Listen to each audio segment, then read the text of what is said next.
हमारा सबसे पहला अपडेट है वन पीस से लेकर। तो यार वन पीस आज से यार शुरू होने वाला है कार्टून नेटवर्क इंडिया पर दोपहर 1 बजे से लेकर 3 बजे तक। और सीजन 1 का भाई एपिसोड 1 आने वाला और हिंदी डब के साथ भाई आने वाला है। तो आप कितने ज़्यादा एक्साइटेड हो कमेंट में भाई ज़रूर बताना। और मुझे लगता है ना भाई कि आज जो ये आने वाला है ना, तो भाई छप्पड़ फाड़ इसको टीआर पे मिलने वाला है। तो गाइज आज एक काम करना, ठीक है, जो भी लोग आज वन पीस देख रहे हो, ठीक है, सब लोग भाई एक काम करना, आज हम लोग भाई कार्टून नेटवर्क इंडिया को भाई छप्पड़ फाड़ टीआरपी दे ही देते हैं। हम लोग भाई दिखाई देते हैं एनिमे फैंस का पावर कि हम में कितना ज़्यादा पावर है। आप एक काम करना, 1 बजे जब वन पीस आएगा, ठीक है, तो अपने फ़ोन में भाई वो सीन को रिकॉर्ड करना या उसका फ़ोटो खींच लेना, ठीक है, और फोटो खींच कर इंस्टा स्टोरी पर मुझे भाई मेंशन करना, टैग करना मुझे फैक्ट थ्योरीज को और कार्टून नेटवर्क इंडिया को। और जो मुझे टैग करेगा मैं सबका जो स्टोरी है रीशेयर करूंगा। जितने भी लोग टैग करेंगे सबका, चाहे 200 500 1000 जितने भी होंगे 2-3 हज़ार, सबका मैं रीशेयर कर दूंगा आज स्टोरी। तो जैसे वन पीस शुरू होता है वैसे ही मुझे भाई टैग करना शुरू करना। मेरा जो इंस्टा आईडी है आपको वीडियो के डिस्क्रिप्शन में मिल जाएगा। हमारा जो अगला अपडेट है यह है नारुतो शिपुडेन से लेकर, नारुतो शिपुडेन हिंदी डब के रिलीज डेट से लेकर।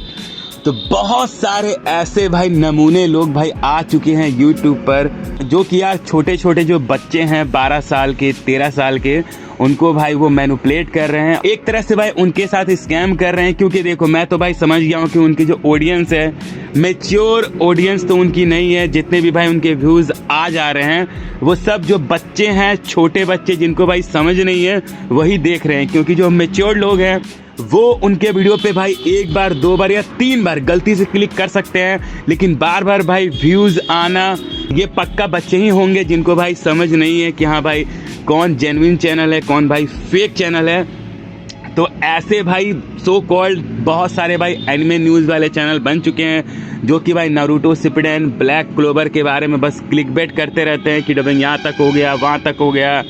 और भाई और रिलीज डेट का भाई इतना बड़ा स्कैम भाई चल रहा है कि क्या ही बोलूँ। ऐसे नमूने जाहिल गवार लोग को कि भाई मतलब क्या ही बोलूँ, ऐसे लोगों के लिए ही भाई मुंह से भाई गाली निकलता है। और मुझे तो भाई शर्म आती है कि एनिमे कम्युनिटी में ऐसे मिसलीडिंग करने वाले गवार भर गए हैं।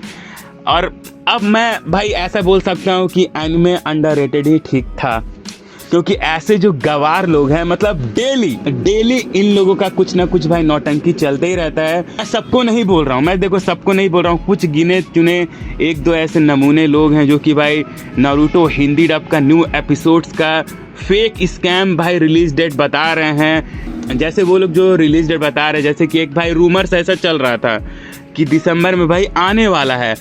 तो फिर क्या हुआ कि दिसंबर में जब उन लोगों ने एक पर्टिकुलर रिलीज डेट बताया, उस रिलीज डेट में नहीं आया। फिर ये लोग क्या बोल रहे हैं कि दिसंबर में आएगा ही आएगा। और जो रिलीज डेट ये लोग बता रहे हैं कि 9 दिसंबर को आएगा, 16 दिसंबर को आएगा, 23 दिसंबर को आएगा, 30 दिसंबर को आएगा।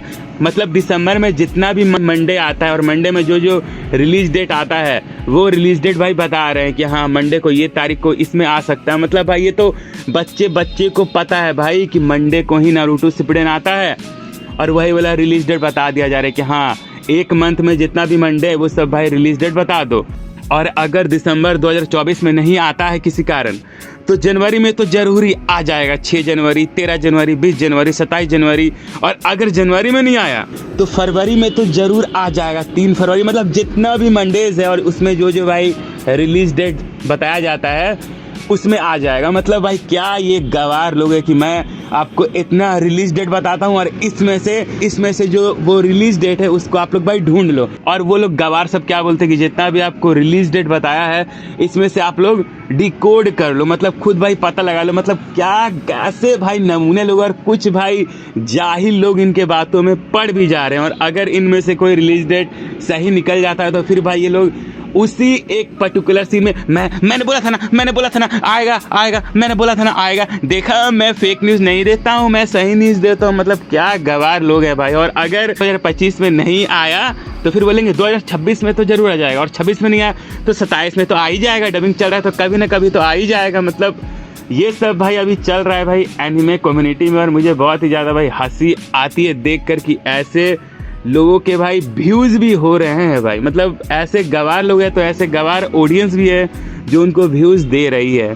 क्योंकि ऐसे जो गवार्स चैनल्स हैं जो कि भाई ऐसे फेक न्यूज़ फैलाते हैं और ऐसे भाई मिसलीडिंग करते हैं, इनके चैनल्स को भाई रिपोर्ट कर देना चाहिए ताकि यूट्यूब इनके चैनल्स को डिलीट ही कर दे, ताकि ये लोग स्कैम करना बंद कर दें।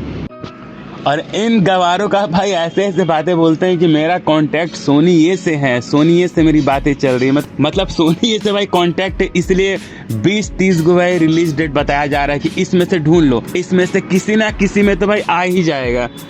एक बात सुन लो, कोई भी जो जेन्युइन चैनल होगा ना वो 20 को रिलीज डेट नहीं बताएगा, वो सीधा एक भाई रिलीज डेट बताएगा कि हाँ इस दिन को आ जाएगा, बात खत्म। जो भाई बार बार भाई घुमा रहे हैं कि नहीं नहीं इस दिन नहीं तो इस दिन तो आ जाएगा, उस दिन नहीं तो इस दिन तो आ जाएगा, मतलब भाई मतलब समझ जाओ भाई कि कलयुग आ चुका है। अब भगवान को भाई अवतार लेना होगा पाप को ख़त्म करने के लिए। और जो हमारा सबसे आखिरी अपडेट है ये है ड्रैगन बॉल दाइमा से लेकर। तो ड्रैगन बॉल दाइमा का एपिसोड 5 बाहर आ चुका है और आज मैं करने वाला हूँ इसका हिंदी डब रिव्यू। तो यार सबसे पहले बात करते हैं स्क्रिप्टिंग के बारे में। तो स्क्रिप्टिंग में यार कहीं कहीं पर ना मुझे भाई प्रॉब्लम लगी, और प्रॉब्लम ये लगी कि गोकू का नाम है सैयन, ठीक है। तो जब पैंजी उससे पूछती है कि तुम कौन से नस्ल के हो, तो वो बोलता है कि मैं सयान नस्ल का हूँ, मतलब सैयन नहीं सयान नस्ल का हूँ, मतलब ठीक ढंग से प्रोनाउंस भी नहीं कर पा रही है वॉइस एक्टर।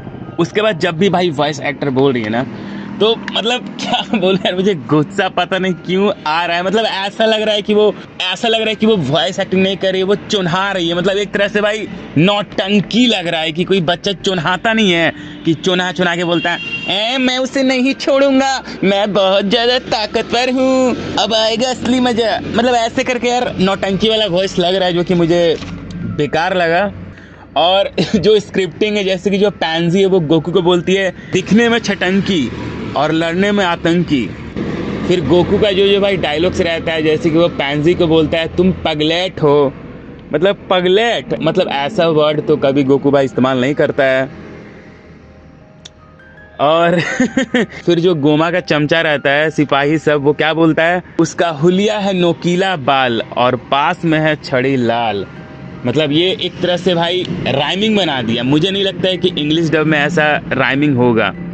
फिर पैंजी जब उससे पूछती है कि गोकू तुम कौन सा जादू कर सकते हो, तो गोकू अपना जबान से अपना नाक छूने का ट्राई करता है। मतलब अनन्या पांडे वाला टैलेंट है गोकू में। उसके बाद वो सीन मुझे बहुत ज़्यादा फनी लगा कि जब जो पैंजी है वो जाती है अपने पापा के घर, जो राजा जी होते हैं, राजा मतलब उसके पापा होते हैं, तो उसके जो भाई सैनिक होते हैं वो जब ग्लोरी और गोकू को देखते हैं तो बोलते हैं रुक जाओ, बाप का घर समझ रहा है क्या जो घुसे चले आ रहा है। मतलब ये डायलॉग जो स्क्रिप्टिंग लगी मुझे यहाँ पे, मुझे समझ में नहीं आ रहा है कि मैं हंसूँ या रोऊं, मुझे समझ में नहीं आ रहा है। और फिर जो पैंजी के पापा रहते हैं उनको वॉइस दिया है विनोद शर्मा ने, और वॉइस काफ़ी ज़्यादा बढ़िया सूट कर रही है भाई। और उनका एक जो डायलॉग था, गोमा नायक नहीं वो खलनायक है, जुल्मी बड़ा दुखदायक है। मतलब ये जो डायलॉग था और जो टोन में वो बोलते हैं, मुझे काफ़ी ज़्यादा यार हंसी आती है। और ये एक तरह से भाई गाना हो गया, आपने ये बॉलीवुड में गाना सुना होगा, मतलब इसमें बहुत ज़्यादा बॉलीवुड का भाई रेफरेंस भाई लिया गया है। और फिर से गोकू का जब भाई फाइट सीन चलता है तो वहाँ पर सारे जापानीज़ भाई ऑडियो यूज़ किया गया है गोकू का फाइट सीक्वेंस में, जो कि बहुत ज़्यादा बेकार बात है। लेकिन हाँ, गोकू का फाइट सीन मुझे काफ़ी ज़्यादा बढ़िया लगा। जब जो राजा जी होते हैं वो बोलते हैं जो भी इसे हराएगा उसका जो तनख्वाह है वो मैं दुगनी कर दूंगा। और वहाँ पर जो उसके सैनिक होते हैं वो बोलते हैं गोकू को आजा मेरे मुन्ने नीचे आजा, बहुत पिटेगा तू।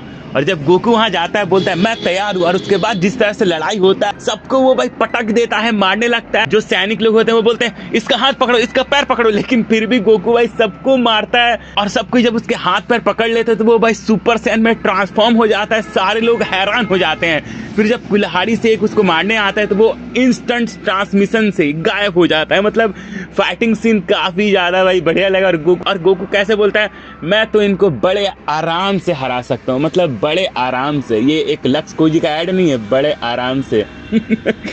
वो वाला भाई मतलब काफ़ी ज़्यादा भाई हंसी आ रही थी मुझे।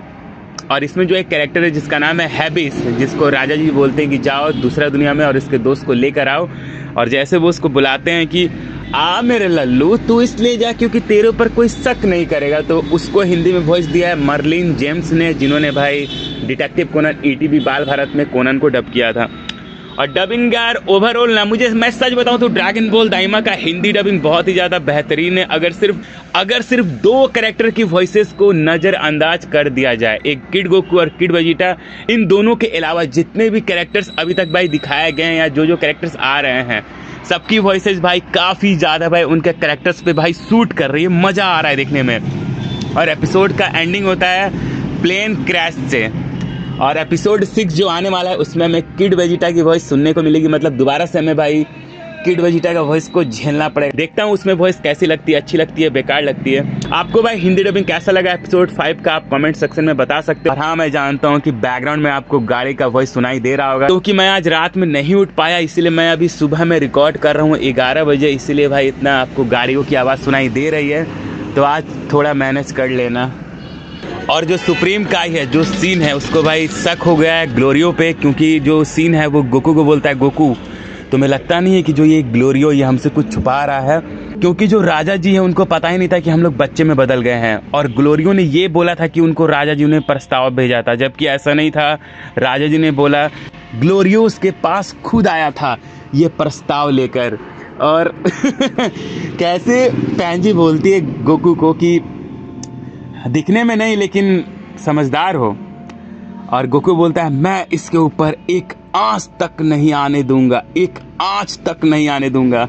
और राजा जी अपना बेटी का शादी गोकू से करवाने वाले थे, और वहाँ पे पैंजी शर्मा जाती, अरे मेरी भी तो राय पूछ लो। लेकिन उसको भी गोकू पसंद था, इसीलिए वो शर्मा रही थी, इसलिए शॉक्ड हो जाती है जब गोकू बोलता है कि मैं शादीशुदा हूँ और मेरे बच्चे हैं और मैं छोटा हो गया हूँ, गोमा ने मुझे छोटा बना दिया है। मतलब कहानी भाई बहुत ही ज़्यादा बढ़िया चल रही है, मुझे तो मज़ा आ रहा है जितना भी देख रहा हूँ। पता नहीं चल रहा कि कब यार ख़त्म हो जा रहा है।